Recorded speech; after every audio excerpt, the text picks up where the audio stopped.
ณวันที่14พฤศจิกายน2565เป็นปีที่7ในรัชกาลปัจจุบันและพระบรมราชโองการประกาศพระราชทานสัญญบัตรตั้งสมณศักดิ์ระบุว่าพระบาทสมเด็จพระปรมินทรรามาธิบดีศรีสินธรมหาวชิราลงกรณ์พระวชิรเกล้าเจ้าอยู่หัวมีพระบรมราชโองการโปรดพระราชทานสัญญบัตรตั้งสมณศักดิ์พระราชาคณะจำนวน59รูปดังนี้ 1. พระเทพวินยาภรณ์วัดพระมหาธาตุจังหวัดนครศรีธรรมราชเป็นพระธรรมวชิรากร 2. พระเทพคุณาภรณ์วัดเทวราชกุญชรเป็นพระธรรมวชิราภรณ์ 3. พระเทพกิติเวทีวัดเบญจมบพิตรดุสิตวนารามเป็นพระธรรมวชิราธิบดี 4. พระเทพปัญญามุนีวัดอาวุธวิกสิตารามเป็นพระธรรมวชิรสุธี 5. พระเทพสิทธิมุนีวัดดุสิตารามเป็นพระธรรมวชิรเวที 6. พระเทพวิสุทธิโมลีวัดจักรวรรดิราชาวาสเป็นพระธรรมวชิรวิสุทธิ 7. พระเทพศาสนาภิบาลวัดไร่ขิงจังหวัดนครปฐมเป็นพระธรรมวชิรานุวัตร 8. พระราชวชิรโมลีวัดสวนพลูเป็นพระเทพวชิราภรณ์ 9. พระราชวิมลเมธีวัดพระศรีรัตนมหาธาตุจังหวัดสุโขทัยเป็นพระเทพวชิรเวที 10. พระราชปริยัติวิมลวัดมิ่งเมืองจังหวัด101เป็นพระเทพวชิรวิมล 11. พระราชวิสุทธิโมลีวัดธรรมิการามจังหวัดประจวบคีรีขันธ์เป็นพระเทพวชิรสุธี 12. พระราชวิสุทธินายกวัดป่าสุทาวาสจังหวัดสกลนครเป็นพระเทพวชิรรังสี 13. พระราชธานินท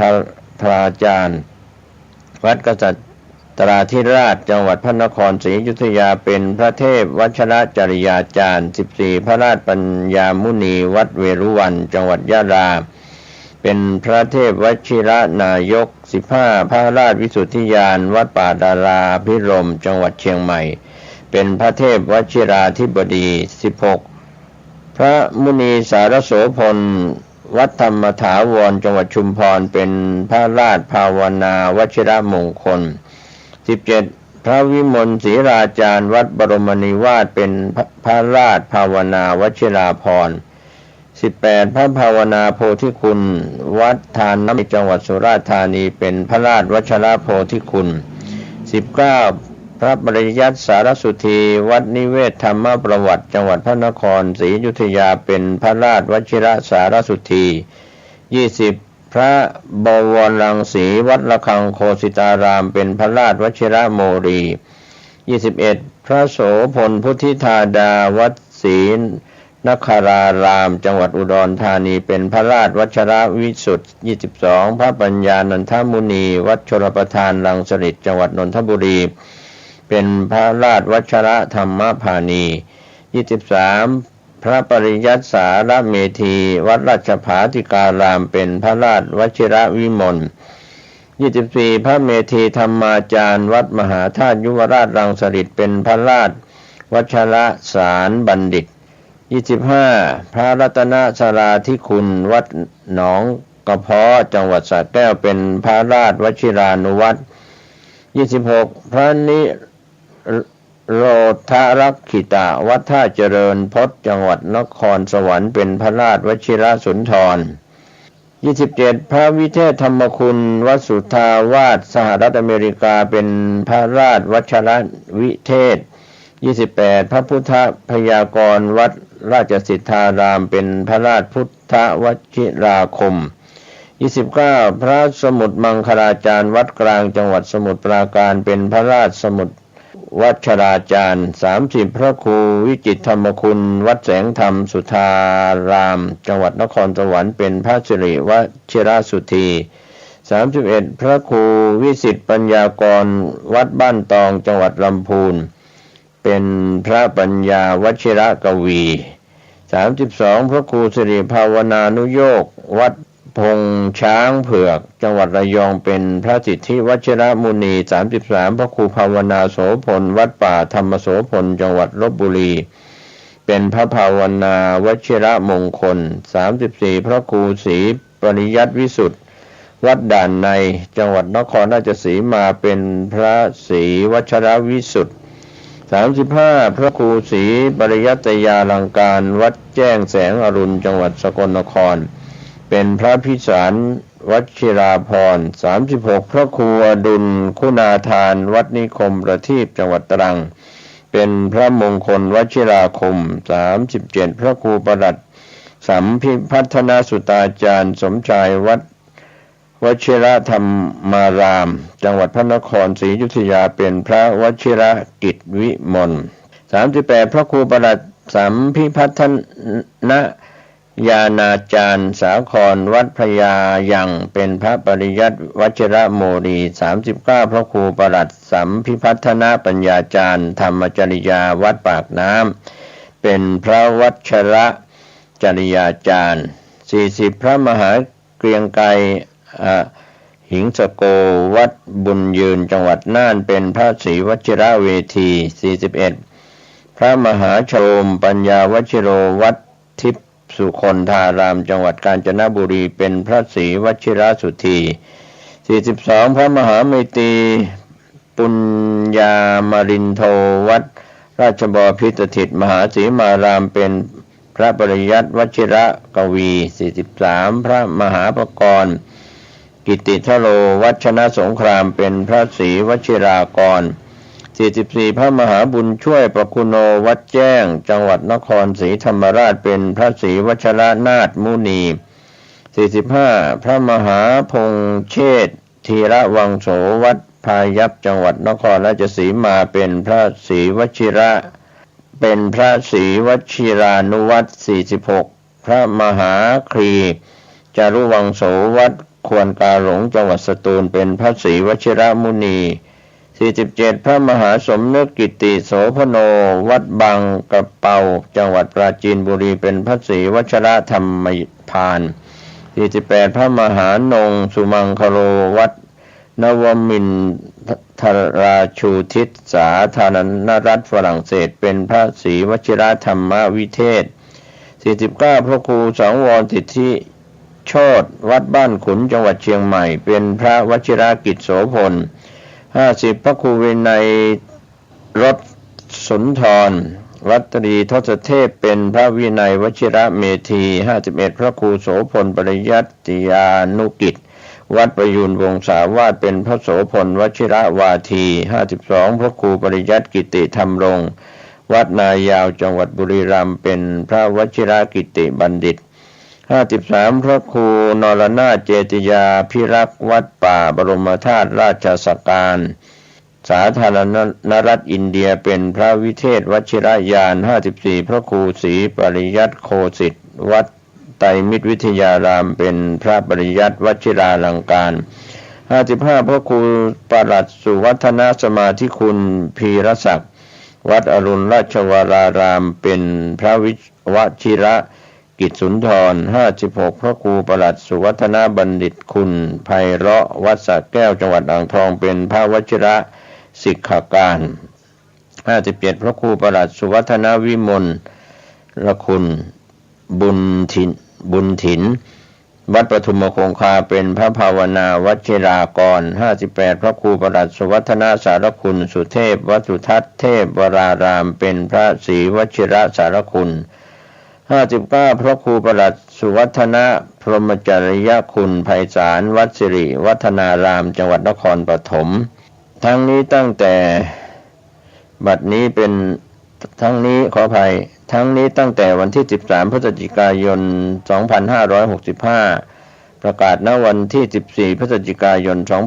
2565เป็นปีที่7ในรัชกาลปัจจุบัน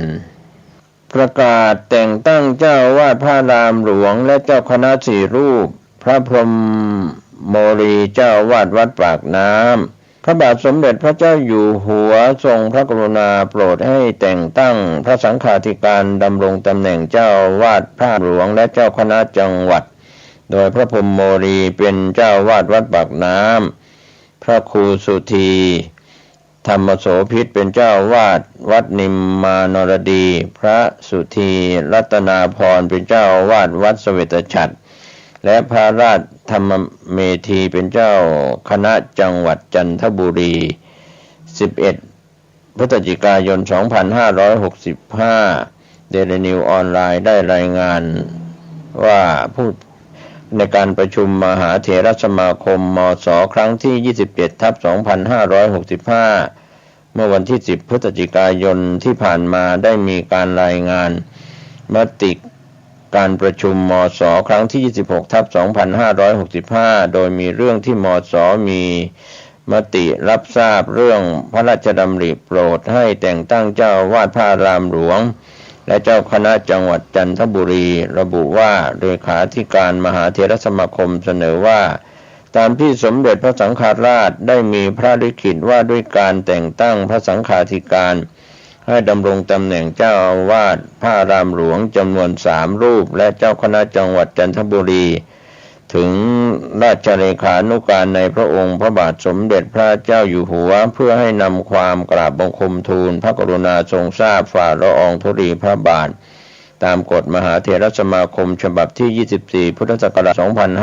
2541 ว่าด้วยการแต่งตั้งถอดถอนพระสังฆาธิการแก้ไขเพิ่มเติมครั้งที่ 1 พุทธศักราช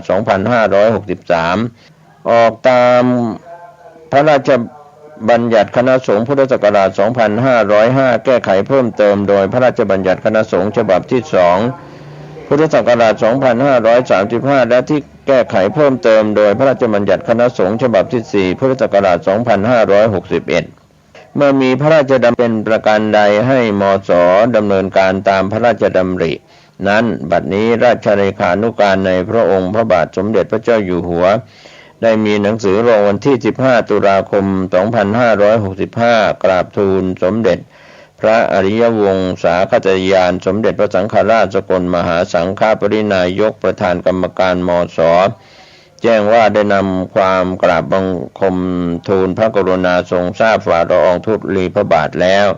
ทรงพระกรุณาโปรดให้แต่งตั้งพระสังฆาธิการดำรงตำแหน่งเจ้าวาดพระอารามหลวงจำนวน3 รูป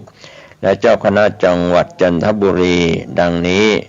1. พระพรหมโมลีสุชาติธรรมรัตโนผู้ช่วยเจ้าวาดวัดปากน้ำแขวงปากคลองภาษีเจริญเขตภาษีเจริญกรุงเทพเจ้าคณะภาค 5ผู้รักษาการแทนเจ้าคณะใหญ่หนเหนือและผู้รักษาการแทนเจ้าวาดวัดปากน้ำให้ดำรงตำแหน่งเจ้าอาวาสวัดปากน้ำพระอารามหลวงชั้นตรีคณิตสามัญ 2พระครูสุธีธรรมโสภิตเสน่สิเนหธรรมโมผู้ช่วยเจ้าวาดวัดนิมมานรดีแขวงบางว่าเขตภาษีเจริญกรุงเทพรักษาการแทนเจ้าคณะแขวงบางว่าถึงปากคลองและผู้รักษาการแทนเจ้าวาดวัดนิมมานรดีให้ดำรงตำแหน่งเจ้าวาดวัดนิมมานรดีพระอารามหลวงชั้นตรีชนิดสามัญ 3. พระสุธีรัตนาพรสมเจตอธิจิตโตผู้ช่วยเจ้าวาดวัดสุทัศน์เทพวรารามแขวงวัดราชบพิตรเขตพระนครกรุงเทพและผู้รักษาการแทนเจ้าวาดวัดเสวตฉัตรให้ดำรงตำแหน่งเจ้าวาดวัดเสวตฉัตรพระอารามหลวงกรุงเทพ 4. พระราชธรรมเมธีวิสูตรปัญญาทีโปเจ้าวาดวัดโค้งสนามเป้าตำบลท่าช้างอำเภอเมืองจันทบุรีจังหวัดจันทบุรีรองเจ้าคณะจังหวัดจันทบุรีรองเจ้าคณะจังหวัดจันทบุรีและผู้รักษาการแทนเจ้าคณะจังหวัดจันทบุรีให้ดำรงตำแหน่งเจ้าคณะจังหวัดจันทบุรีก็เป็นประกาศของคณะสงฆ์ในมติมหาเถรสมาคมและมศ.ในส่วนที่ได้กล่าวแล้วผู้ฟังทั้งหลายทุกท่านทุกคนในวันนี้รายการปกิณกะแห่งธรรมะสพเพเหระมาพบมาปะกันอีกเช่นเคยก็เป็นประจำทุกวันในเวลาเดียวกันนี้และก็ทางสถานีวิทยุแห่งนี้ ต่อไปนี้ญาติโยมตั้งอกตั้งใจเอามาไหว้พระสวดมนต์ฉบับย่อกับอาตมาภาพนะเพื่อเป็นมังคละเป็นมงคลต่อตัวตนในการดำเนินชีวิตเมื่อพร้อมเอาก็มาตั้งใจว่าด้วยกันเนอะอะระหังสัมมาสัมพุทโธภควาพุทธังภวันตังอภิวาเทมิกราบพระพุทธสวากขาโตภควตาธัมโมธัมมังนัมมัสสามิกราบพระธรรมสุปฏิปันโนภควโตสาวกสังโฆสังฆังนะมามิกราบพระสงฆ์ต่อไปก็กล่าวคำนมัสการนะโยมนะนะโมตัสสะภะคะวะโตอะระหะโตสัมมาสัมพุทธัสสะนะโมตัสสะภะคะวะโตอะระหะโตสัมมาสัมพุทธัสสะนะโมตัสสะภะคะวะโตอะระหะโตสัมมาสัมพุทธัสสะพุทธังสารนังคัจฉามิธัมมังสารนังคัจฉามิสังฆังสารนังคัจฉามิตุติยัมปิพุทธังสารนังคัจฉามิตุติยัมปิธัมมังสารนังคัจฉามิตุติยัมปิสังฆังสารนังคัจฉามิตาติยัมปิพุทธังสารนังคัจฉามิตาติยัมปิธัมมังสารนังคัจฉามิตาติยัมปิสังฆังสารนังคัจฉามิเจ้าก็หาเย็นก็เฮค่ำก็เสดึกก็สร้างสว่างก็ซ้ำพ่อแม่พี่น้องญาติโยมตะวันนี้กรมอุตุได้ประกาศไว้ว่าตั้งแต่เมื่อตะวันว่ามาจนถึงปัจจุบันน้องตองบ่ต้องกลัวฝนตกเพราะว่าตกแล้วก็ต้องมีสักเม็ดนะ แต่ที่อื่นนั้นก็มีหลายท่านโทรมาถามว่าตกลงถ้าฝนตกก็ตอบว่าไม่ตกเพราะกบมันไม่ร้อง ทั้งนี้ลงน้อยเนอะตุลงเนอะแต่บางที่ก็ตกบางที่ก็บ่ตกฝนตกบ่ค่อยใบไม้ ฝนตกบ่ค่อยใบไม้ก็เหมือนก็มีลูกมีเต้ามีหลานมีเหลนมีลูกศิษย์ลูกหาเอาของมาแจกก็บ่ค่อยแจกกับคนที่ตัวเองฮักคนจังเว้นเนี่ย มีอคติโน่ก็เรียกว่าของมานั้นแจกบ่ค่อยกันเขาก็จึงบอกว่าฝนตกบ่ค่อยใบไม้มันก็ต้องมีแต่หน้าฝนนะแต่ถ้ามันตกบ้านหนองตองเนี่ยเที่ยวถนนสายสันปะตองตะปูนเนี่ยมาถึงเกิงบ้านหนองตองฝนบ่มีละเนี่ยเจอหมดลูกตะปูนมา ทั้งบ้านสันอิมปิงเนี่ยทั้งสะพานศรีวิจัยบ้านตาบ้านเตอร์ฝนตกหนักขนาดก็รู้มาถึงการหนองต้องให้แซบให้ซอย ต่อออกไม่ออกญาติโยมมันก็เป็นไปได้ต้นบ้านหนองตองไปพดต้นโจกสดไปบ้านฝนวนหลายฝนลงแถมเอียมันบ่ค่อยหรอกเนาะมันบ่ค่อยพี่น้องญาติโยมด้านบุฟังเมื่อตะวันวาที่ผ่านมาเนี่ยก็ได้มีโอกาสอู้จากับญาติกับโยม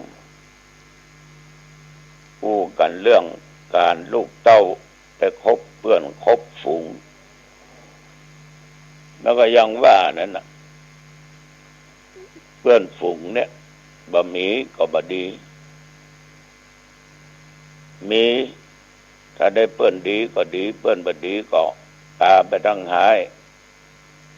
ไปทั้งวอดวายไปทั้งชิบหายถ้าแบบจ้องหาเย็นเฮคำเสดึกสร้างสว่างซ้ำอันนี้นักแก่เนอะแต่อย่างนี้นะไปคบอย่างนี้นะซึมได้การได้งานเนี่ยสักอย่างก็ออกไม่ออกเพื่อนจำพวกเนี้ยในทางพุทธศาสนาเขาบอกว่าเพื่อนคนใดคนใดที่ชวนเราไปกินเหล้าเสพกัญชายาบ้ายาม้าอันนั้นเกียมไปเด้อมีเงินทองเท่าใดก็หมดการงานก็บัญญัติบัทำละใหญ่ๆแต่ตังค์ไหนมาจ่ายก็ขอพ่อขอแม่นะพระภัยก็ขอหมดพระตุเจ้ามันยังขอ เพราะว่าสารเสพติดสิ่งเสพติดบางคนนี่เป็นคนมีหน้ามีตาว่ามันยิงพ่อชายหน้าหมดเสยร้อยเป็นคนที่เมาเนี่ยไม่ใช่เมาบ้าไม่ได้เมาสาวนะเมายาเมาเหล้าขาดเตียวก็ถึงเป็นบทเป็นบาทอูจาไปเลย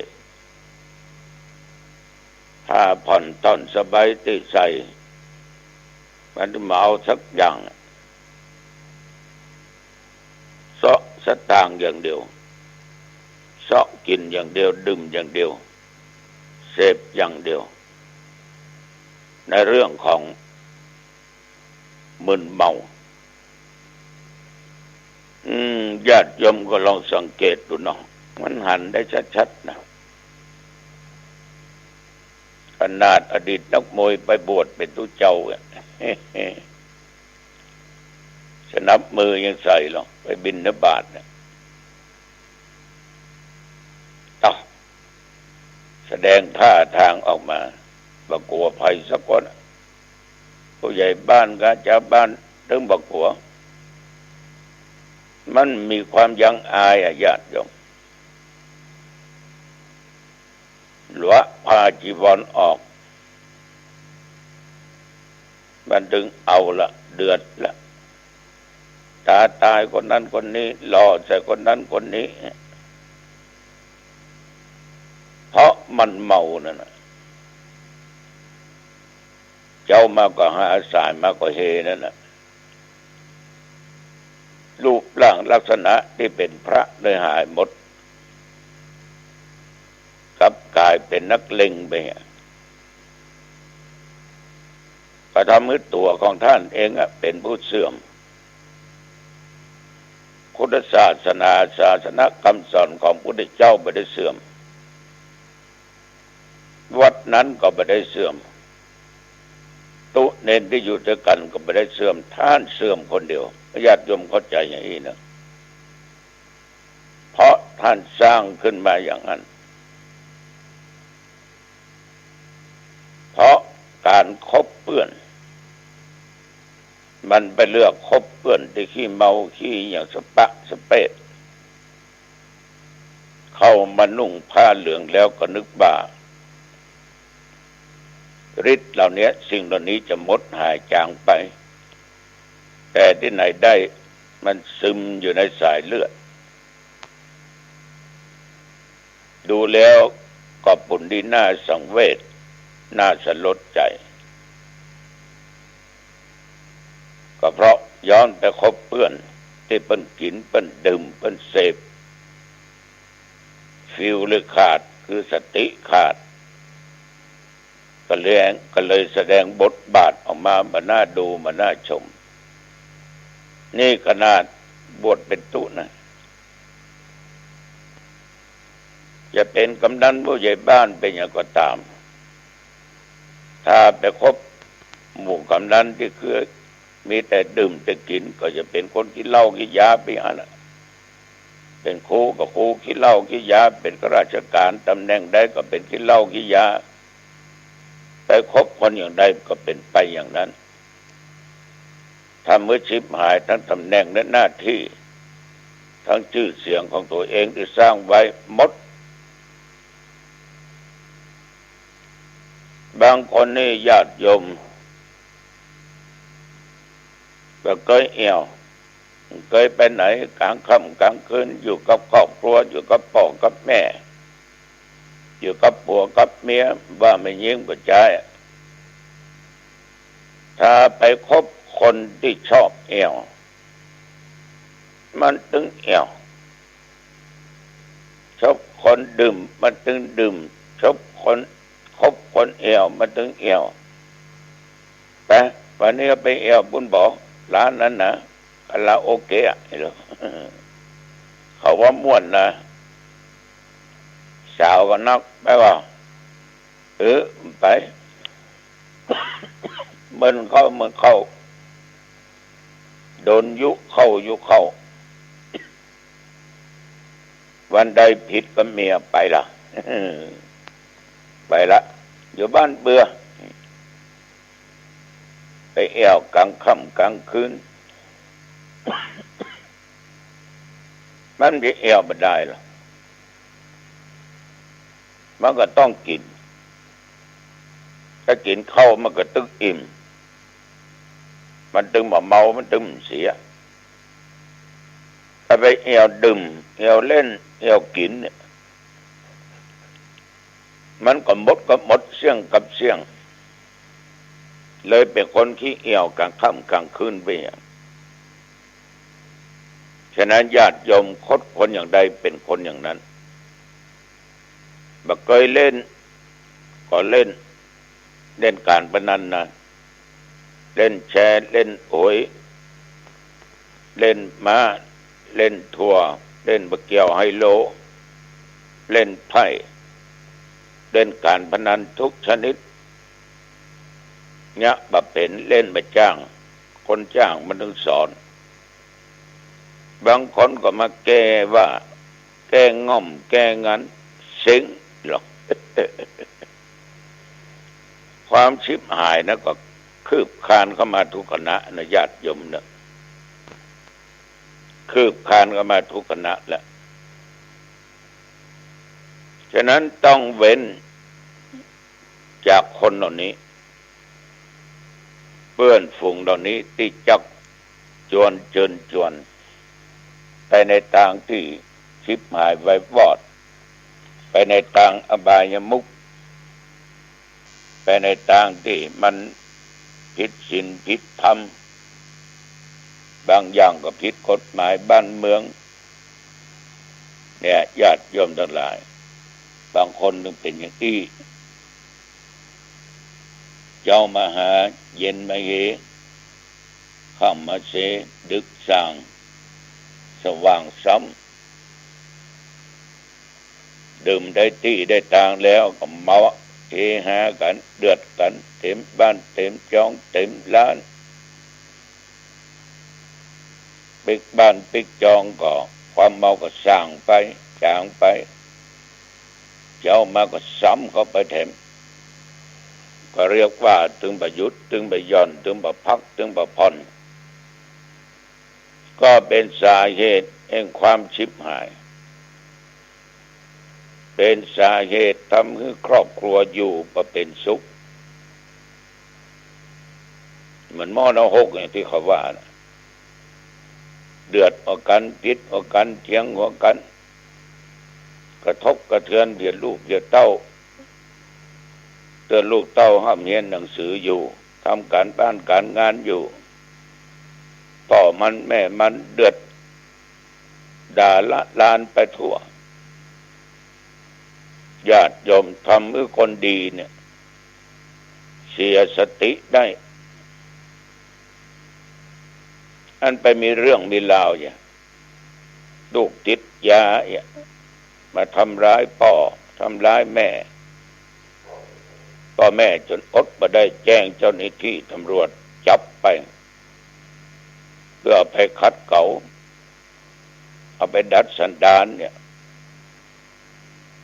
บางครั้งสิ่งที่บรรณาเกิดก็เกิดบุกหอบุกเมืองบุกเข้าบุกของทำลายทุกสิ่งทุกอย่างบุกพ่อบุกแม่ดังที่กล่าวพ่อบางคนก็ขาดสติฟิวขาดใส่แล้วปุ้ง ลูกก็จะเป็นต้องพ่อจะเป็นต้องฆ่าลูกอันเป็นสายเลือดอันเป็นที่ฮักถ้าบ่ปุ้งมันก็จะฆ่าพ่อมันเหมาะ ญาติโยมถามว่าผิดก็ผิดกะเป็นบาปเป็นกรรมก็เป็นกะเป็นเว้นก็เป็นกะ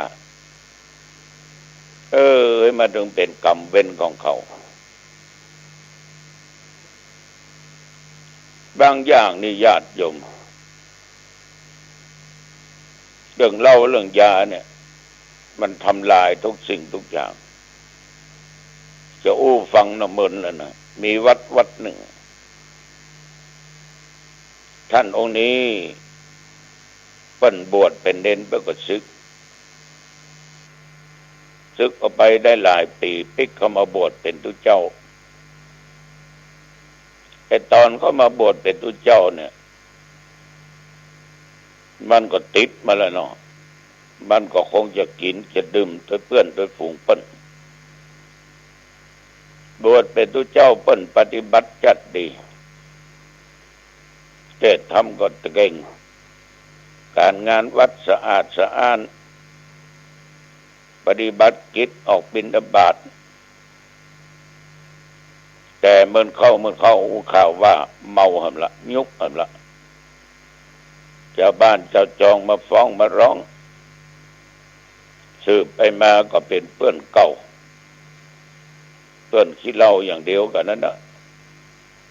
เมาแล้วไม่เอี่ยวหาเปิ้นไอ้กินมันต้องมีอยู่ในหันแล้วญาติโยมทั้งหลายมันก็ฟื้นขึ้นมาใส่ไปให้มันกัน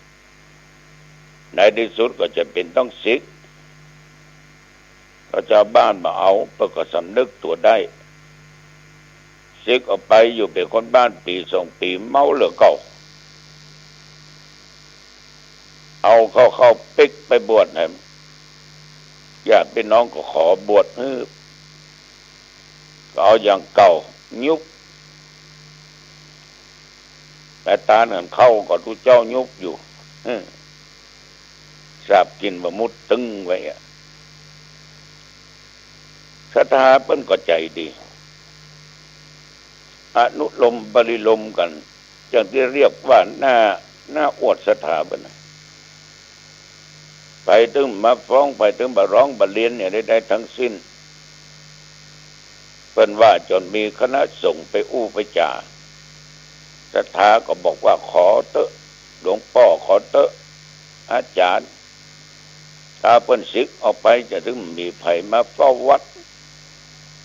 บางงูเปิ้นจะออกไปอยู่กับไผถ้าจะเหลือเก่าบ่อยเปิ้นอยู่วัดนะครับอินดูเปิ้นเอาศรัทธาทั้งหลายต่างก็อินดูกลัวมีไผไปเฝ้าวัดเพราะของวัดก็นักเนี่ยในที่สุดมาญาติโยมศรัทธาหมู่นี้ดีนะเอาตุเจ้าไปบำบัดก็อยู่ตามปกติแต่มันปกติ เพราะมันซึมซับเข้าไปสายเลือดประสาทก็เสียแต่ตัวเจ้าตัวนี้เก่งนะโยมเทศก็เก่งสวดโยกห้องก็เก่งแต่ในที่สุดก็นี่กรรมเบนไปได้ก็ตายไปมรณภาพไปฉะนั้นอันนี้ก็ดีแต่ว่าท่านกินแล้วบ่ได้ไปอาละวาดที่ไหนบ่ได้ไปทำร้ายร่างกายไผบ่ได้บุกของวัดของบานะแต่ก็หายากนะหายากถามว่าถูกต้องก็ไม่ถูกต้องอย่างใดก็ตามญาติโยมทุกอย่างมันจะต้องมาจากเหตุเพื่อเป็นวัดว่าจะดีเพื่อนพ้องเก่านั่นนะเนี่ยซื้อใส่ถุงเน็บเอวมาใส่นั้นใส่นี้มาเอามาฝากกันญาติโยมเห็นมันเป็นกรรมเป็นเว้นนะเพราะเอาไปคบคนที่ปาไปในทางชิบหายบางคนมีเข้ามีของมีเงินมีทองมีหน้ามีตามีตำแหน่งหน้าที่หมดลึกหมดลึงก็จากการไปคบเพื่อนที่บดีนั่นน่ะบ่เคยเอี่ยวกับจวนเอี่ยวบ่เคยเล่นก็จวนเล่นนะบ่เคยดื่มก็ดื่มบ่เคยเสพก็เสพเพิ่งถึงว่าคบคนอย่างใดมักจะเป็นคนอย่างนั้นคบคนไปวัดก็ไปวัดคบคนชอบกินชอบทานก็ไปชอบกินชอบทานอันทานนี่คบคนไหว้พระสวดมนต์เจริญสมาธิภาวนาก็ไปทั้งสวดมนต์ไหว้พระเจริญเมตตาภาวนาอย่างญาติโยมหลายท่านและคนที่นั่งฟังตุเจ้าหนองตองอู้ประเดี๋ยวเนี่ยก็อย่างเงี้ยเพราะโยมคบคนดีมึงฟังตุเจ้าหนองตองออกมาเจ้าโลตี5โลเนี่ยเราเปิดฟังเด้อกูเจ้าหลายคนที่มาอู้อย่างนี้ก็เพื่อนฝูงบอกต้องขอบใจนักเนอะคืนที่แล้วที่ผ่านมาก็มีโอกาสไปงานข่าวดำในฐานะที่รู้จักกันอีกคนหนึ่งก็เคยเป็นมคณายกเป็นผู้การเก่าเป็นอสมเก่าเป็นผู้สูงอายุเป็นประธาน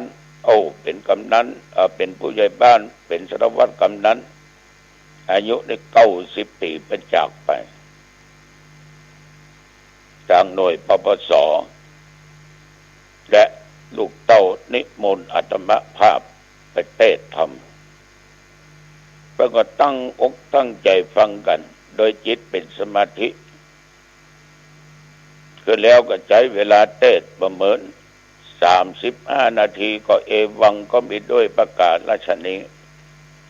เพราะอาตมาจะมองถึงเจ้าภาพที่เดินทางไกลอาตมาตั้งแต่ตอนเย็นเลยพอไปพอมาก็2 ทุ่มเกือบจะ3 ทุ่ม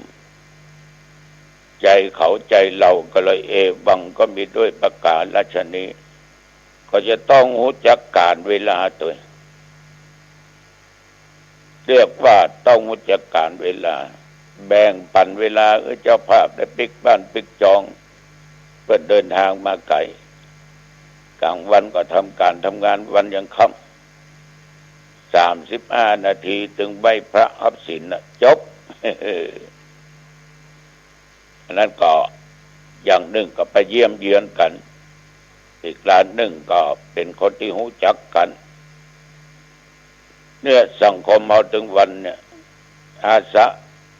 าศัยซึ่งกันและกันทุกเจ้าไป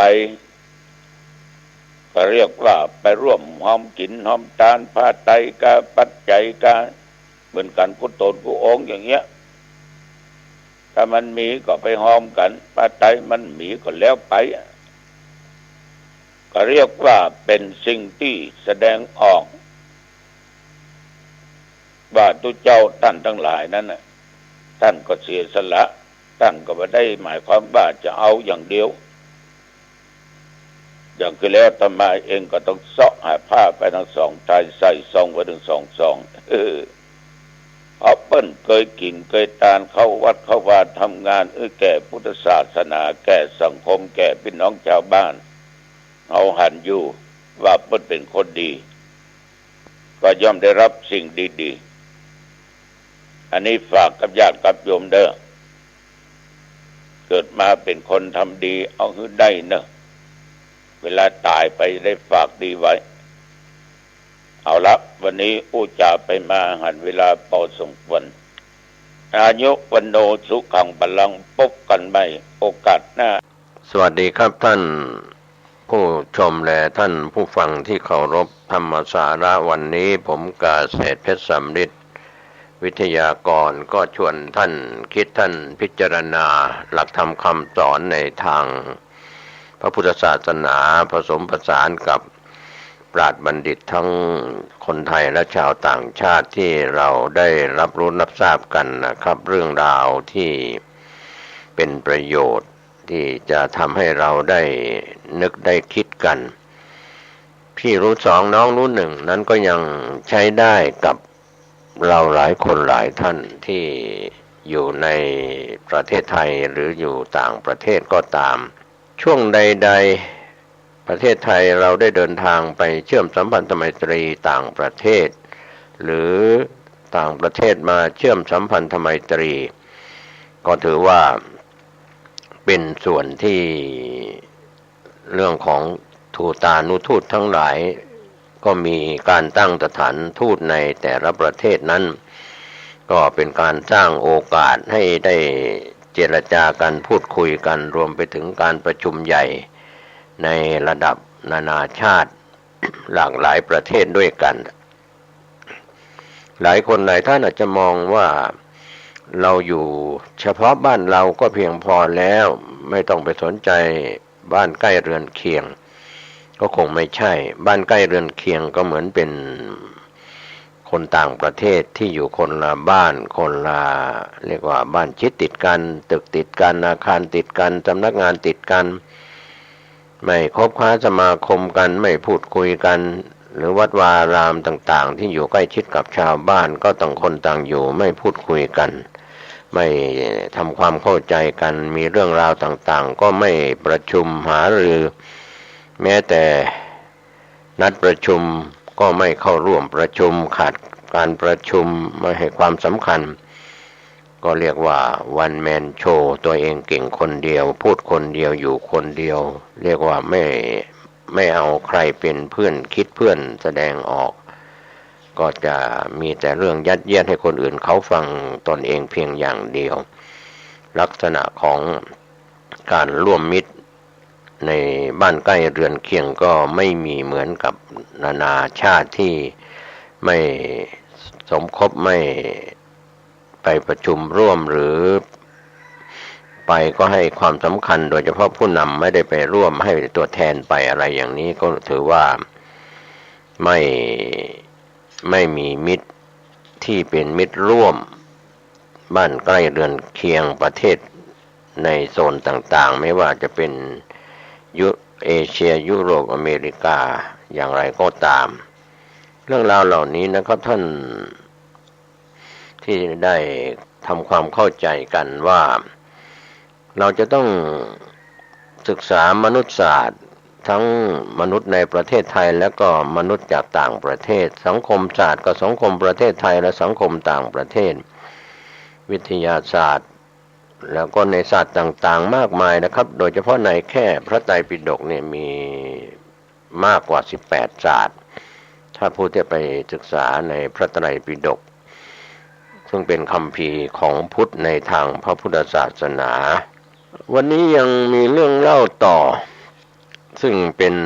ปราชญ์จีนที่ผู้ดำเนินรายการได้เคยนำเล่าไปบ้างแล้วบางส่วนนะครับเพราะว่าเรื่องโอวาทที่สำคัญของปราชญ์จีนในเรื่องของลัทธิที่มีอิทธิพลในจีนในสมัยอดีตนั้นก็คือลัทธิของขงจื้อหรือท่านเหล่าจื้อท่านขงจื้อนั้นท่านดึงคนให้เข้ามาอยู่ในกรอบแห่งจริยธรรมประเพณีและพิธีกรรมเพื่อให้สังคมนั้นอยู่เย็นเป็นสุขชั่วนิรันดร์ท่านเหล่า จื้อท่านแก้คนให้หลุดจากขอบข่ายทั้งมวลในสังคมก็ให้ดำรงชีวิตผสมกลมกลืนกันเป็นอันหนึ่งอันเดียวกันแบบธรรมชาติใช้ธรรมชาติเป็นเสรีให้ชีวิตมีอมตะชีวิตนิรันดร์อะไรอย่างนี้ซึ่งในส่วนขององค์สมเด็จพระสัมมาสัมพุทธเจ้าผู้นำพุทธศาสนาศาสดาเอกในโลกนั้นเราก็มองเห็นว่าคำสอนของพระพุทธเจ้านั้นจะร้อยรัดชีวิตให้คนเราในโลกใบนี้อยู่ในขอบเขตได้ดีเพียงใดนั้นหากเกิดความขัดแย้งกันทางด้านจิตใจทางความคิดทางสมองแล้วก็จะเป็นเรื่องปกติวิสัยของชาวโลกคนทั่วโลกทุกทวีปทุกประเทศตอนนี้นับประเทศได้209ประเทศอะไรก็แล้วแต่จะขยายเพิ่มเติมอาจจะมากกว่า209ประเทศประเทศเล็กประเทศใหญ่เมื่อมีความขัดแย้งกันทางความคิดทางด้านจิตใจแล้วก็มีความทุกข์ครอบงำนะครับไม่ว่าจะเป็นสงครามระหว่างประเทศการเจรจาไม่เป็นผลพูดคุยกันไม่ได้หรือไม่พูดคุยกันก็จะห้ามหันกันเรื่องนี้การที่เราจะเมื่อมีความทุกข์เกิดขึ้นจากสงครามจากการทะเลาะเบาะแว้งกันขัดแย้งกันในทางพระพุทธศาสนาก็สอนเรื่องของพระไตรลักษณ์อนิจจังไม่เที่ยงแท้แน่นอนทั้งรูปทั้งนามทั้งประเทศใหญ่ประเทศเล็กก็ล้วนแล้วมีการเปลี่ยนแปลงไปตามกาลเวลาทุกครั้งทนอยู่ในสภาพเดิมๆไม่ได้อนัตตาบังคับบัญชาไม่ได้นี่แหละเรียกว่าหลักของพระไตรลักษณ์คำสอนของพุทธเราก็สอนตรงๆอย่างนี้ว่าเกิดขึ้นตั้งอยู่ดับไปไม่มีอะไรเที่ยงแท้แน่นอนแล้วก็จะต้องเวียนว่ายตายเกิดอยู่ในวัฏฏะสงสารคำว่าวัฏฏะแปลว่าวนสังสารวัฏก็คือวนไปวนมาใน31ภพ31ภูมิมีเริ่มตั้งแต่ถ้านับจากอบายภูมิทั้ง4ก็มีสัตว์นรกเปรตอสุรกายสัตว์เดรัจฉานขึ้นมาเป็นสุคติภูมิส่วนอบายภูมิทั้ง4นั้นเป็นทุกขติภูมิภูมิแห่งความทุกข์ทรมานเราเห็นได้จากอบายภูมิที่อยู่เมืองมนุษย์อย่างเช่นสัตว์เดรัจฉานที่เราเลี้ยงไว้เป็นสัตว์เลี้ยงก็ดีสัตว์ปล่อยตามที่อยู่อาศัยเขาก็อยู่เป็นแบบสัตว์เดรัจฉานนั่นแหละคือภพภูมิของอบายหรือว่าทุกขติภูมิส่วนเปรตหรืออสุรกายนั้นปรากฏกายให้เห็นก็มีไม่ปรากฏกายให้เห็นก็มีสัตว์นรกก็เช่นเดียวกันดังนั้นภพที่อยู่ใกล้กับมนุษย์นั้นก็คือสัตว์เดรัจฉานทั้งที่ไม่มีขามีมากขามี2ขา4ขาอะไรก็แล้วแต่เนี่ยแล้วแต่สัตว์ที่เป็นสัตว์เดรัจฉานส่วนที่เป็นสุคติภูมิก็เริ่มตั้งแต่มนุษย์เราเนี่ยเป็นภูมิของภูมิแห่งความสุขเลื่อนขึ้นไปเป็นสวรรค์6ชั้นชั้นจาตุมมหาราชิกาชั้นดาวดึงส์ชั้นยามาชั้นดุสิตชั้นนิมมานรดีชั้นปรนิมมิตวสวัสดีอันนี้สวรรค์6ชั้นแล้วก็สูงขึ้นไปอีกรูปภพ16ชั้นอรูปภพอีก4ชั้นที่เราเรียกว่าภูมิ31ก็เป็นวัฏฏะเวียนวนเวียนเกิดเวียนตายทำดีก็เป็นมนุษย์เป็นชาวสวรรค์เป็นพรหมโลกเวียนวนทำความชั่วก็ไปสู่อบายมีสัตว์นรกเปรตอสุรกายสัตว์เดรัจฉานอยู่อย่างนี้วันนี้การพัฒนามนุษย์ที่เกิดเป็นมนุษย์ตัวเป็นมนุษย์ใจเป็นมนุษย์นั้นก็ควรจะต้องพัฒนาในด้านจิตใจมากกว่าการศึกษาพัฒนาจิตใจก็คือเรียกว่าฝึกจิตฝึกใจที่จะต้องการที่จะออกไปจากกองทุกข์เจริญรอยตามยุคลบาทขององค์สมเด็จพระสัมมาสัมพุทธเจ้าที่เป็นผู้นำพุทธศาสนาออกไปนอกโลกออกไปนอกภูมิ31ภพ31ภูมิที่เราเรียกว่าพระนิพพานไม่เวียนเกิดไม่เวียนตายก็วันก่อนผู้ดำเนินรายการได้เล่าถึงปราชญ์ จีนที่ชื่อว่าท่านเหลียวฝานนั้นก็เป็นผู้หนึ่งที่เข้าใจแล้วก็เข้าถึงคำสอนของพระพุทธเจ้าเป็นปราชญ์จีนที่เราควรจะได้มาศึกษากันนะถึงจะเป็นคนต่างชาติแต่ว่ายอมรับนับถือพระพุทธศาสนาเราอย่าไปมองว่าพระพุทธศาสนาเป็นของคนไทยไม่ใช่เป็นพุทธศาสนิกสัมพันธ์แห่งโลกทุกๆประเทศที่ยอมรับนับถือก็เป็นพุทธศาสนิกสัมพันธ์แห่งโลกเป็นชาวพุทธในประเทศต่างๆจะเป็นเถรวาทหรือมหายานก็ตามดังนั้นชีวิตที่เราเอ่ยถึงท่านเหลียวฝานนั้นท่านได้คลุกคลีอยู่กับพระเถระในยุคอดีตในสมัยของท่านก็เรียกว่าคำว่าจริยธรรมเรามาใช้กันหนาหูในช่วงนี้จริยะความประพฤติหรืออาจจะพยายามจะให้ออกไปจากขอบข่ายของชีวิตที่พ้นจากการเวียนว่ายตายเกิดดังนั้นวันนี้ถ้าเรามองให้ละเอียดลงไปเราจะได้รับการพร่ำสอนสั่งสอนแม้แต่ในพุทธศาสนาก็มีองค์สมเด็จพระสัมมาสัมพุทธเจ้าเป็นพระบรมครูของพี่น้องชาวพุทธสัทธาเทวมนุษย์สานังพระพุทธองค์ยังเป็นครูของเทวดาและมนุษย์ทั้งหลายอันนี้เราเข้าใจกันส่วนพี่น้องศาสนิกในต่างศาสนาก็มีศาสดาที่ท่านยอมรับนับถืออันนี้ก็เป็นอีกเรื่องหนึ่งที่เราจะต้องศึกษาในคำสอนของแต่ละศาสนาวันนี้ที่เรามาพูดถึงท่านเหลียวฝานนั้นก็มีเรื่องที่ท่านเหลียวฝานได้สอนลูกหลานแล้วก็นำเล่ามาถึงในการที่ท่านได้คบค้าสมาคมกับพระภิกษุแล้วก็สนทนาธรรมกันก็มาต่อเชื่อมโยงจากที่ท่านเหลียวฝานได้สนทนาธรรมกับพระเถระซึ่งเป็นพระภิกษุนักบวชในทางพระพุทธศาสนาในสมัยจีนโบราณในอดีตนั้นพระเถระก็กล่าวกับเหลียวฝานโดยเหลียวฝานนั้นจะใช้ศัพท์ว่าพ่อคือกำลังสอนลูกอยู่ว่าพ่อกับพระเถระนั้นก็สนทนากันมาถึงที่ว่าพระเถระกล่าวกับพ่อด้วยความแปลกใจว่าธรรมดาปุถุชนนั้นจิตใจจะว้าวุ่นสับสนไม่สงบไม่สามารถที่จะบรรลุฌานได้ส่วนพ่อนั้นฉะไหนนั่ง3 วันแล้วยังไม่เห็นจิตใจจะเรียกว่า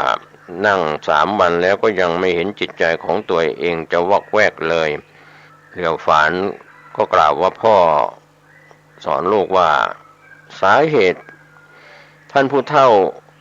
คงได้พยากรณ์อนาคตของพ่อไว้แน่นอนแล้วอันนี้เป็นหมอดูไว้เรียบร้อยแล้วก็เลยคิดไม่วุ่นวายคิดวุ่นวายไปก็ไร้ประโยชน์นะครับเพราะฟังหมอดูทำนายมาแล้วทำใจให้สบายไร้กังวลดีกว่าท่านพระเถระที่ชื่อว่าอวินกุเถระนั้นท่านก็หัวเราะแล้วก็ร้องว่าโธ่เอ๋ยนึกว่าเป็นผู้วิเศษเสียอีกที่แท้ก็เป็นปุถุชนอยู่นั่นเองพ่อก็กราบแล้วก็ถามท่านว่าทำไมว่าพ่อเป็นปุถุชนท่านก็ตอบว่าอันที่จริงคนเรานั้นถ้าจิตใจไม่ว้าวุ่นทำใจให้สงบเมื่อได้ความสงบแล้วก็เกือบจะสำเร็จเป็นพระอรหันต์แล้วอันนี้เขาสนทนากันนะครับท่านผู้ชมท่านผู้ฟังระหว่างพระเถระกับท่านเหลียวฝานแต่ว่าคำพูดนั้นท่านเหลียวฝานไปสอนลูกบอกลูกการพ้นจากความเป็นปุถุชนได้แล้วส่วนคนธรรมดานั้นจิตใจยากที่จะสงบระงับเพราะว่ามีความฟุ้งซ่านเป็นเหตุนี้เองทำให้เราต้องถูกมัดด้วยอำนาจพลังบวกและพลังลบของธรรมชาติทำให้ไม่มีอิสระเสรีต้องขึ้นอยู่กับดวงชะตาราศีการโคจรของดวงดาวบนท้องฟ้าที่โหราจารย์โหราศาสตร์ได้คิดค้นทำสถิติกันไว้โหราศาสตร์จึงมีขึ้นด้วยเหตุนี้ก็มีแต่สามัญชนคนธรรมดาเท่านั้นที่จะถูกกำหนดได้ตามวิชาโหราศาสตร์อันนี้ก็เป็นแง่คิด ว่าที่พวกเราจะเป็นพระหมอ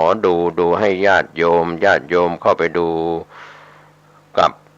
พระที่ชอบดูเมื่อดูหมอหรือฆราวาสที่ตั้งตนเป็นอาจารย์โหราศาสตร์ดูพยากรณ์เป็นนักพยากรณ์ก็เป็นเรื่องที่เป็นวิชาโหราศาสตร์แต่คนที่ทำความดีมากๆแล้วชะตาชีวิตน่าจะทำอะไรได้แม้แต่โหราศาสตร์นั้นก็ยังไม่ถึงกรรมดีกรรมชั่วของคนเราหรอกอันนี้ข้อนี้น่าจะไปเปรียบได้กับในสมัยพุทธกาลมีวังคีสะในไร่เอากะโหลกของคนตายมาไล่มนต์แล้วก็จะรู้ว่าไปเกิดที่ไหนตายจากนี่แล้วไปเกิดที่ไหนแต่ไปเอากะโหลกพระอรหันต์มาไล่เวทมนต์แล้วก็ไม่รู้ว่ากะโหลกของพระอรหันต์นั้นก็ไม่มีที่เกิดนะครับท่านผู้ชมท่านผู้ฟังก็